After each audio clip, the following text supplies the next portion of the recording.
Hey guys, how you doing? Welcome to week 7 and 8. We're moving right along here.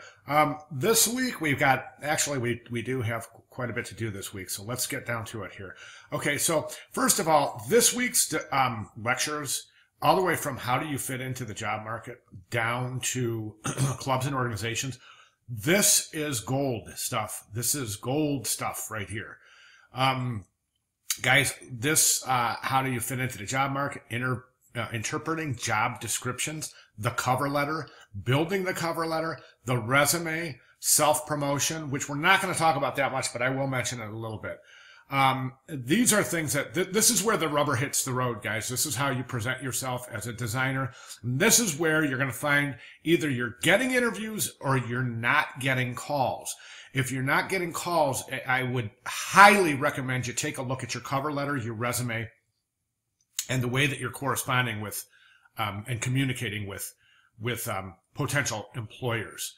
Okay, so let's take a look at this exercise. Well, let's go through this real quick. First, this is good stuff right here because you really want to take a look at the ads. If you're looking at ads, basically what this is doing is this is describing how ads are compiled.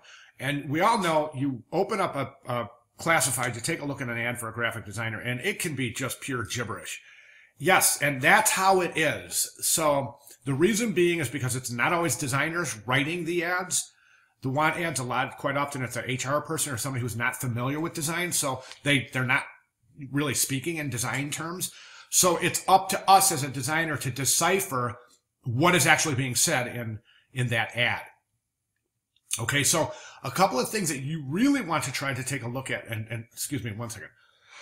Excuse me. If you really want to start extracting information from the ad, take a look at this. Okay, so what exactly does this ad look for? And here's a little checklist, and if you take a look and go through that checklist and you run it through the ads as like a cross-reference through the ads you're looking at,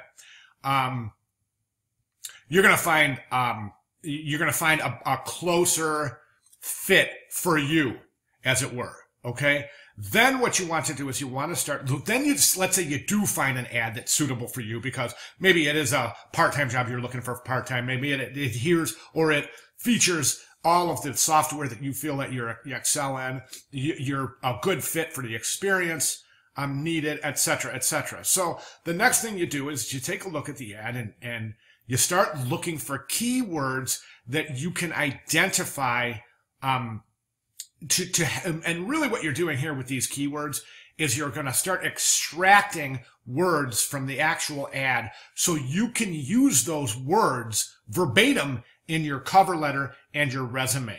So yes, those of you are saying, wait a second, do I have to write a new cover letter every time I apply for a job? And the answer is absolutely yes. The cover letter should be tailored towards the job.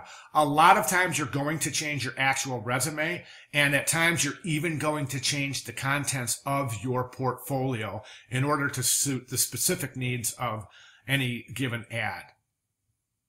Okay.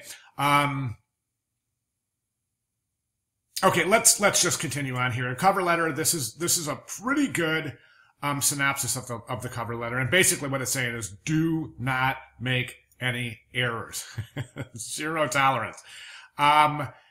If you have an editor in your family, somebody who can proofread it, please do it. Quick story, way back at the beginning of my career, my first big job, many years ago was a 10,000 brochure, a 10,000 piece order for a small company brochure. And I was so excited, and I did a fantastic job on it. I was really super conscientious, but one word got away from me. It was a word that spell check wouldn't pick up because it's got two different spellings. I missed it. And I never had a professional editor proofread the work. So I ate 10,000 brochures and I was just a kid and I was just starting and I couldn't afford it. You know, luckily, after paying for the brochures, I still had enough profit left in the job that I made a few dollars, not much, but I didn't lose. So that's a good thing. Very easily could have lost my shirt on that mistake right there. Now I know that's a professional example, not a resume example, but I can give you numerous examples of students, good designers, in my personal experience, where I have looked at the work of outstanding designers. And wait a second, there's a spelling error on your resume. I just can't put you to work. Eventually, you don't say that. I don't say that. No, you got a spelling error. I can't hire you. But basically, it's just, you're going to get passed over for an opportunity. And you may never know why, because the interviewer is not going to say, well, I'm not going to hire you because you have a spelling error in your resume. It's just something that doesn't come up. But if there are spelling errors, it's over. You're dead in the water at that very spot. Keep that in water. Keep that in mind. I'm not trying to give you horror stories. I'm just trying to be realistic. Building the cover letter is a good formula right here. I want you guys to stick with this formula for your cover letter for this class. Let's move on to resume, types of resumes. You guys read through this stuff. I'm just going to cursory going through it, but it's very important, okay? All right, now I want to get over here to, I'm not skipping over networking, employment agencies, clubs, and organizations. I'm just moving to the meat of the matter, so that is very important stuff. Let's take a look at what we're doing for this assignment. This is job opportunity analysis and response. So what are we doing here? In this particular assignment, you're going to find a classified ad for a graphic designer. Okay, and then you're going to go through that ad, just like I said, interpreting the job description, to grab these words, see if you're a fit. Okay, then if you find a job that you think you're a fit for, we need to look at that ad. So here's what we do. You take the ad and you place it in a document. Preferably, I'm going to guess that you'll probably place it in InDesign or Illustrator and save it out as a PDF. So there's your graphic design ad. And then what you're going to do is you're going to say all of these little statements. You're going to take all these little statements and you're going to break them down. Okay, small company could indicate a position with a greater responsibility. Okay, educational publishing might indicate. So you're using the word and that phrase, and then you're giving a little description of what it is. Okay, then you're going to give your opportunity statement, okay, as it relates to that verbiage from the ad. And then you're going to give your strategy, as it were, your plan of action. Okay, so for instance, you say this one, okay, so this graphic design position says a small educational publishing company. Okay, so a small company that could indicate a position with a greater responsibility. Okay, so that is what the designer pulled out of that sentence right there. So how do we tailor ourselves to that? We say, my perfect job, that opportunity statement. Okay, small company could indicate a position with greater responsibility. Opportunity statement, my perfect job would be one that allows me to leadership and design into a wide variety of tasks. And then my strategy, carry pieces in my portfolio will show diversity and skills and experience. So what this designer has done is taken every little sentence out of this ad and dissected it, okay? And every little sentence, every little statement, detail-oriented. What does that mean? Seems to be a pretty common term, and the designer just goes through their thoughts, then their objective statement, and then their plan of action, their strategy, okay? And that's all I want you to do for that ad, okay? But we're not over at that point, because what we're going to do at that point is we are going to write a cover letter.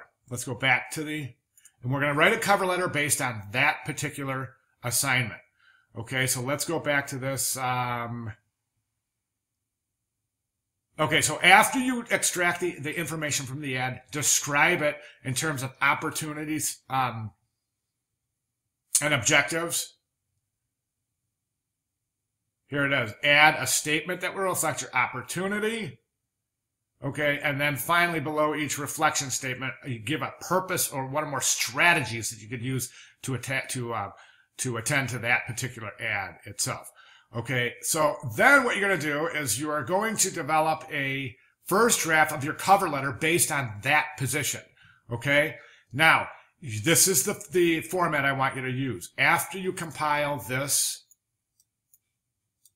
okay, you're going to study it for a second, and then you're going to write your cover letter based on that particular ad. So you're going to have to extract some information out of there, and you're going to follow this format for writing your cover letter.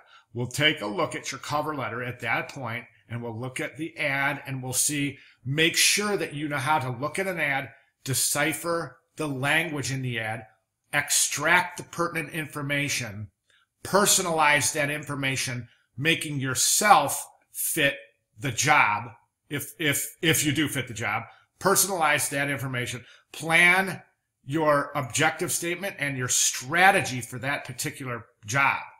Okay? So in other words, if a job asks for a lot of editorial experience, your strategy there would, of course, be to include many editorial pieces in your portfolio. Okay? And that's our introduction for assignment 1. Okay? And I'll talk about the portfolio the deliverables for week 7 and 8, assignment 2, in a separate video. But this is what we have for this particular exercise. So follow it, guys. It's a great exercise. I promise. It's fantastic. You learn so much from this exercise. Please don't brush over it. Take it seriously. You'll see what I mean. And I promise you're going to agree with me about the value of this towards the end of the week.